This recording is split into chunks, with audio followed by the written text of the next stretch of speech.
We planned this multi-patient simulation so that there was 4 different patients, each with a different alteration. As each group came through, a different alteration occurred to the different patients. That way, if there was any sharing, even though we explained to students we prefer that what happens in sim day stays in sim day, sometimes we understand that there is sharing in between students. And that way, the next group that comes in does not know what's going to happen to their particular patient. So of course this requires some setup in between simulations. So what I would have the groups do is after their simulation was complete, for example, maybe the first group that came through, it would be Mr. Ross had his pulmonary embolism.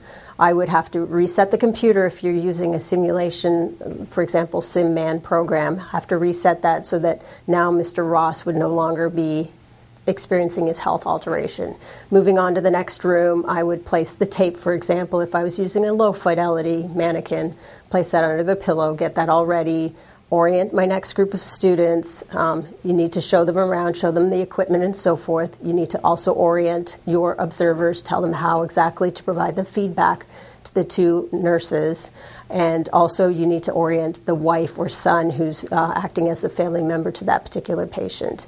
After that orientation, the students would sit down to listen to the tape of from the day before. During that time, I would just casually sneak into that room, start that tape underneath that low fidelity Manikin, for example, so that at the 7-minute period that tape would kick in and things would begin. That's when the patient's family member would come out of the room and bring those 2 nurses into the room to attend to that patient. Again, at the end of that scenario, 20 minutes, the scenario is completed. You stop regardless of what the students have completed or have not completed.